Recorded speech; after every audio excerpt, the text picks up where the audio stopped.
NATO buka suara tentang kekuatan Indonesia yang tersembunyi. Di panggung geopolitik dunia, nama Indonesia sering terdengar tenang, bersahaja, dan bersahabat. Namun di balik sikap ramah itu, tersimpan sebuah kekuatan besar yang tidak pernah dipamerkan dengan angkuh.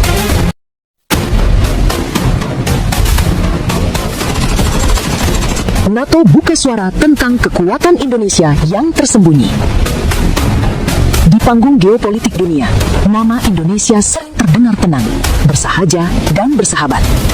Namun di balik sikap ramah itu, tersimpan sebuah kekuatan besar yang tidak pernah dipamerkan dengan angkuh. Selain itu, saudara, kekuatan Indonesia mulai dipupuk diawali dari Kalimantan. Besar kemungkinan Sarawak akan gabung dengan Indonesia, dan itu merupakan salah satu langkah strategis untuk memutus rantai kesombongan negara jiran yang selama ini mau menjajah Indonesia, bahkan mau menyakiti Indonesia. Karena itu, saudara, mari kita ikuti.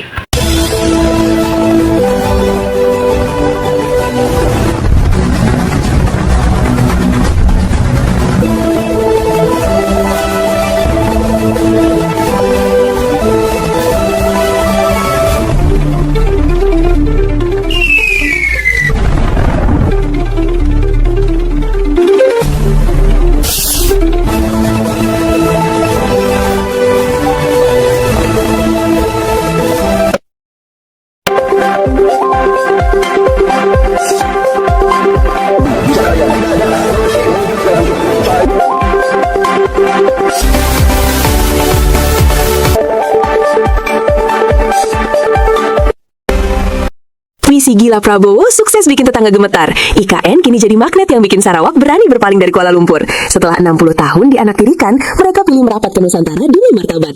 Benarkah ini akhir dari kesetiaan mereka pada saudara sendiri? Ada fakta yang sengaja disembunyikan elit jiran soal dokumen rahasia di menit keempat nanti. Sebelum kita bongkar, klik subscribe dan like dulu sebagai bukti kamu dukung kedaulatan kita.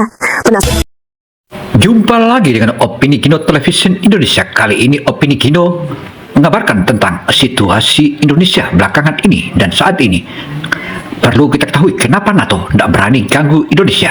Hingga saat ini Presiden Prabowo telah mendeklarir bahwa Sarawak sudah sepantasnya dikembalikan ke Negara Kesatuan Republik Indonesia. Karena itu, saudara, mari kita awali berita pertama dari NATO. Para jenderal bintang 4 NATO sangat menghormati Indonesia karena telah mengetahui kekuatan Indonesia yang seolah tersembunyi di balik senyum ramah masyarakatnya. Apa kekuatan tersembunyi Indonesia yang diungkapkan para jenderal NATO? Mengapa negara-negara dengan kekuatan militer terhebat dunia tidak pernah berani menyentuh Indonesia?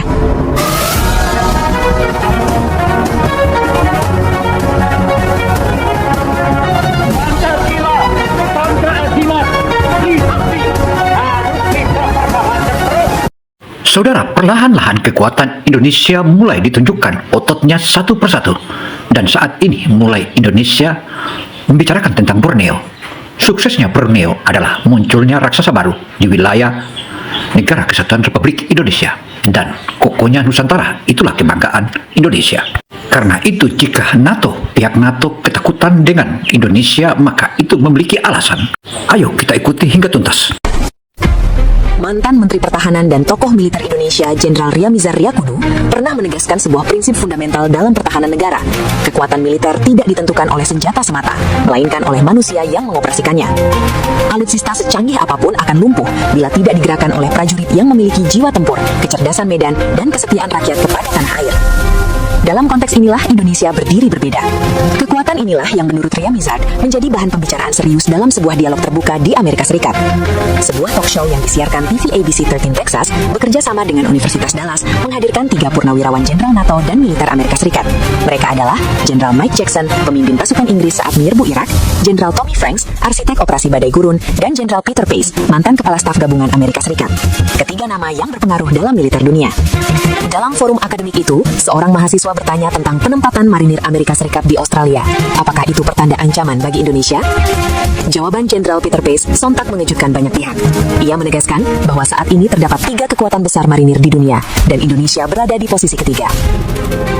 Penempatan marinir Amerika Serikat, katanya, semata-mata untuk stabilitas kawasan, bukan ancaman terhadap Indonesia. Bahkan ia menegaskan dengan gamblang, tidak pernah terlintas dalam benak pemimpin Amerika Serikat untuk menyerang Indonesia. Pertanyaan berikutnya semakin membuka tabir. Mengapa Indonesia begitu begitu diperhitungkan, padahal Amerika Serikat memiliki sejarah konflik panjang di Asia? Jenderal Tommy Franks menjawab berdasarkan pengalaman historis.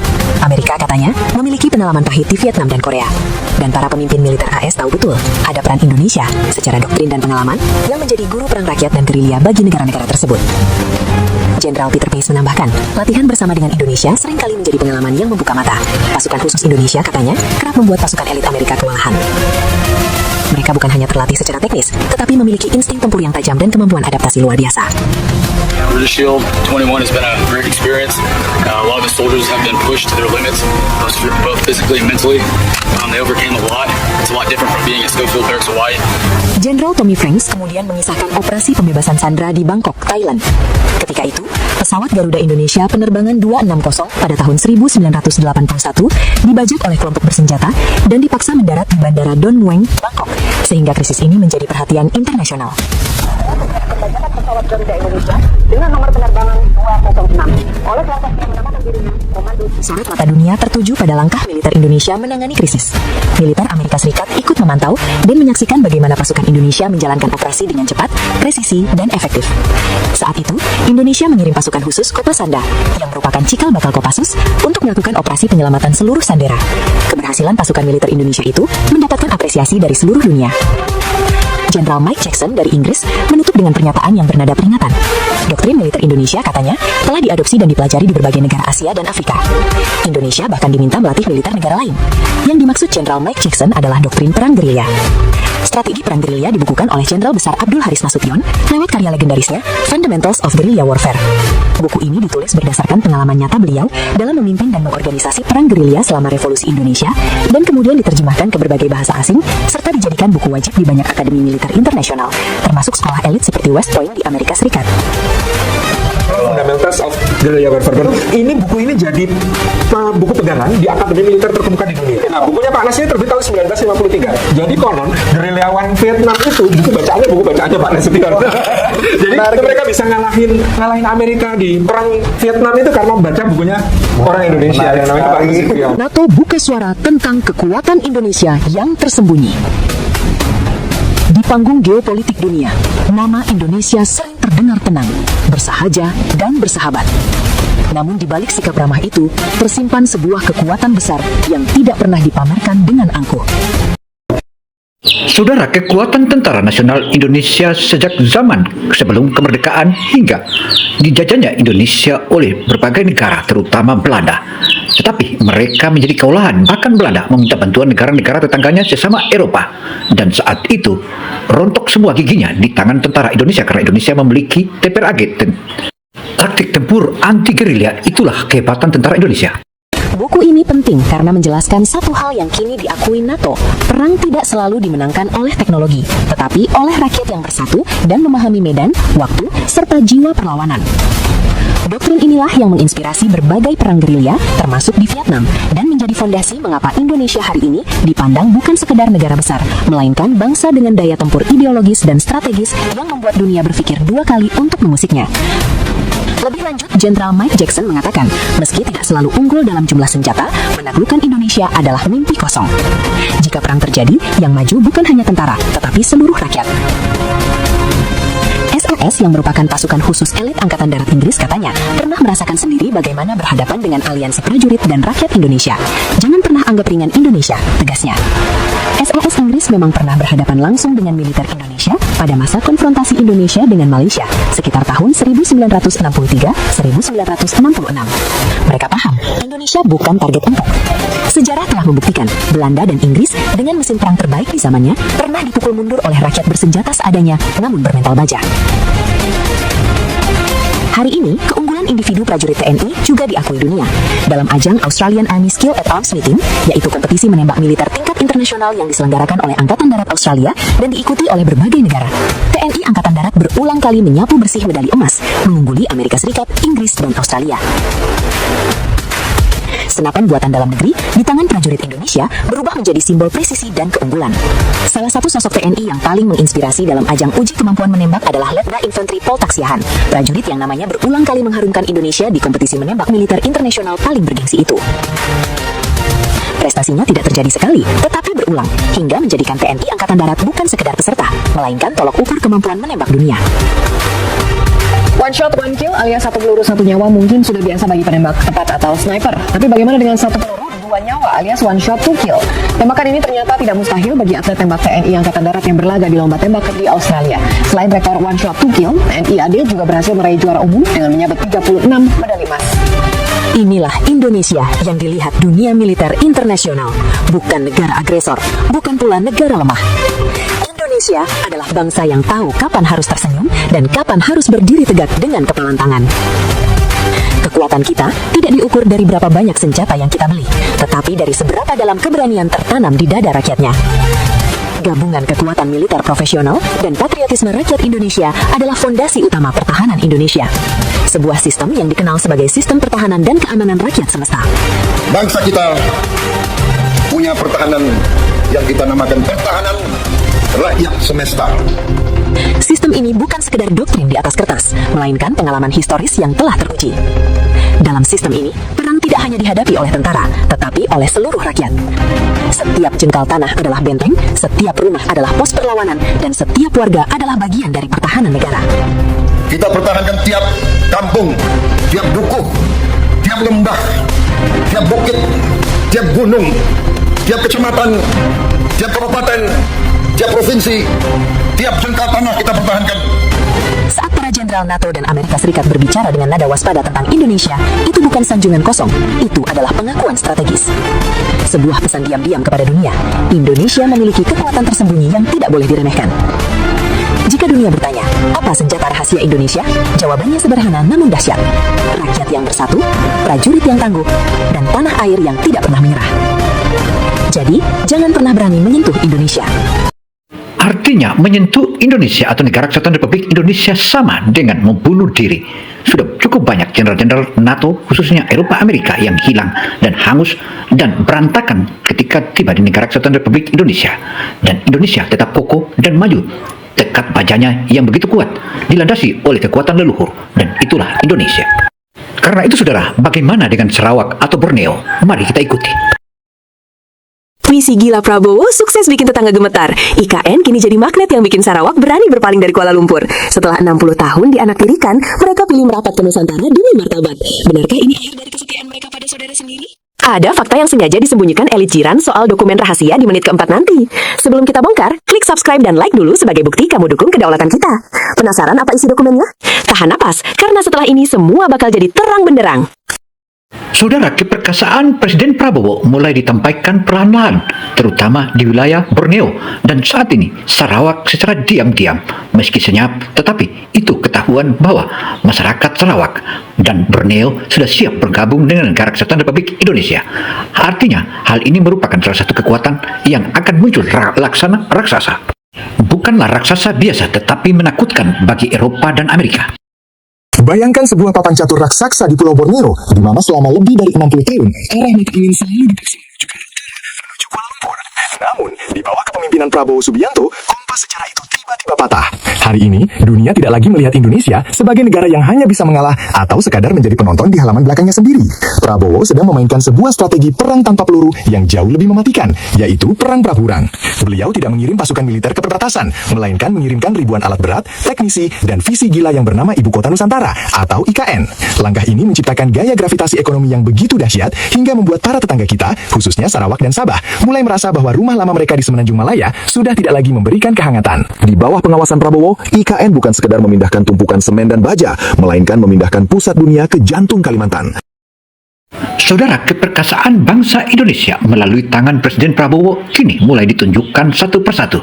Perlahan-lahan, laksana tangan besar atau tangan raksasa yang mulai muncul dari wilayah Borneo. Itu pertanda bahwa Indonesia saat ini makin disegani oleh berbagai bangsa di dunia, terutama Eropa dan Amerika. Apalagi Rusia terus menggandeng dan Cina. Gandengan tangan Rusia dan Cina itu makin memperkokoh Indonesia.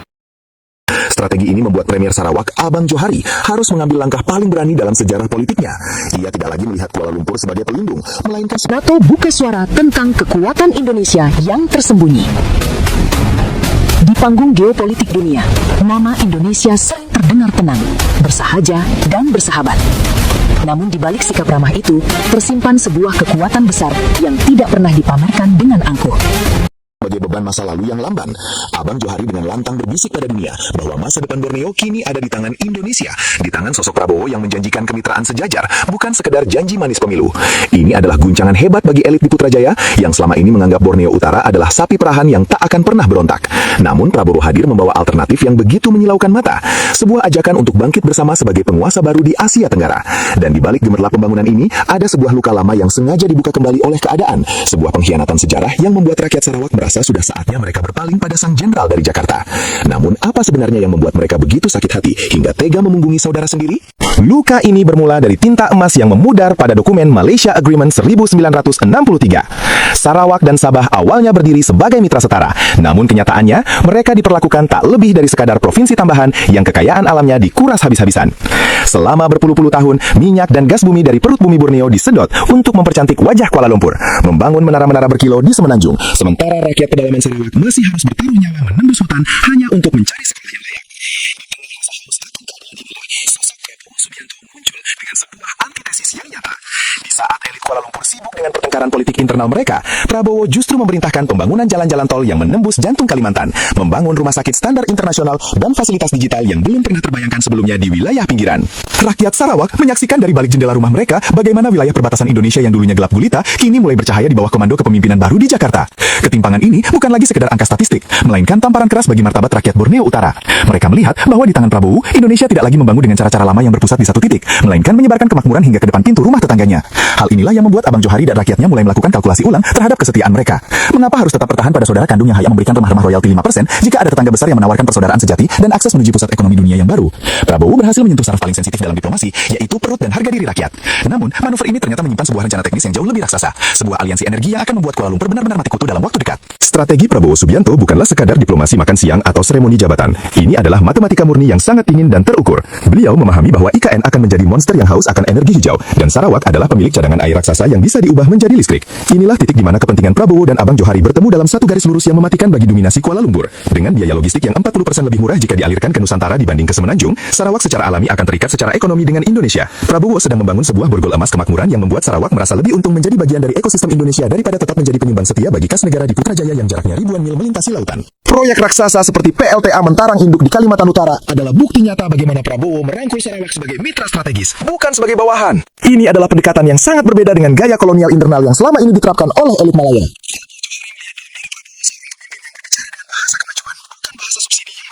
Ketika kabel-kabel listrik mulai terbentang menghubungkan Sarawak dan Nusantara, saat itulah batas-batas kedaulatan lama mulai mencair dan digantikan oleh kedaulatan ekonomi bersama. Kuala Lumpur sekarang sedang berdiri di persimpangan jalan yang sangat kritis, melihat wilayah paling berharganya perlahan-lahan tertarik masuk ke dalam orbit pengaruh Indonesia. Mereka mencoba melawan dengan narasi nasionalisme lama, namun rakyat di lapangan punya jawaban yang lebih jujur. Di mata penduduk perbatasan, kepemimpinan Prabowo adalah jawaban atas doa-doa mereka yang selama ini diabaikan. Dan ketika suara rakyat sudah mulai menyatu dengan visi seorang pemimpin besar, tidak ada satupun kekuatan politik di seberang laut yang bisa menghentikannya. Namun siapakah sebenarnya yang paling diuntungkan dari pergeseran tektonik ini? Tokoh pendukung yang paling nyata dalam narasi ini bukanlah seperti Tikong, Tabedu, dan Long Nawang. Mereka adalah saksi hidup yang melihat bagaimana wajah Indonesia berubah total di bawah visi Prabowo Subianto. Selama puluhan tahun, warga perbatasan ini hidup dalam bayang-bayang kemajuan Malaysia. Dulu, mereka harus menyeberang hanya untuk membeli garam atau berobat. Namun sekarang, keadaan berbalik 180 derajat. Puskesmas-puskesmas canggih, sekolah-sekolah kokoh, dan pasar-pasar modern kini berdiri tegak di tanah Indonesia. Hal ini menciptakan sebuah guncangan psikologis bagi warga Sarawak yang tinggal tepat di sebelah pagar. Mereka melihat bahwa saudara serumpun mereka di Indonesia kini hidup jauh lebih dihargai di bawah panji merah putih. Prabowo berhasil mengembalikan rasa bangga menjadi orang Indonesia, sebuah perasaan yang kemudian menular secara alami ke warga tetangga. Rakyat perbatasan ini menjadi juru bicara paling efektif bagi kehebatan Nusantara. Mereka bercerita di warung-warung kopi perbatasan tentang bagaimana cepatnya birokrasi bekerja dan betapa seriusnya Jakarta dalam membangun beranda depan negara. Abang Johari menangkap sinyal keresahan rakyatnya ini dan menjadikannya kartu as untuk menekan Kuala Lumpur. Ia seolah berkata kepada para elit di Semenanjung bahwa jika mereka tidak bisa memberikan apa yang diberikan Prabowo kepada rakyatnya, maka jangan salahkan jika Sarawak memilih jalannya sendiri menuju kemakmuran bersama Indonesia. Prabowo telah memenangkan hati dan pikiran rakyat Borneo tanpa perlu mengeluarkan satu ancaman pun. Beliau menggunakan kemanusiaan dan pembangunan sebagai senjata diplomasi paling tajam di abad 21. Ini bukan lagi soal politik identitas, melainkan soal siapa yang paling mampu menjamin masa depan anak cucu mereka tetap cerah. Namun, apa yang akan terjadi jika Kuala Lumpur tetap bersikeras pada cara-cara lamanya? Jawabannya terletak pada babak akhir yang akan mengubah wajah Asia Tenggara selamanya. Pada akhirnya, apa yang kita saksikan hari ini adalah lahirnya sebuah era baru, di mana Indonesia di bawah nahkoda Prabowo Subianto sedang bertransformasi menjadi pusat dunia. IKN bukan lagi sekedar proyek fisik, melainkan sebuah pernyataan harga diri bahwa pusat peradaban telah berpindah kembali ke tanah air kita. Keberanian Abang Johari untuk merapat ke Nusantara adalah pengakuan dunia terhadap kekuatan baru ini. Kita tidak lagi menjadi bangsa yang hanya mengekor, melainkan bangsa yang menentukan kemana arah angin kemajuan akan berhembus.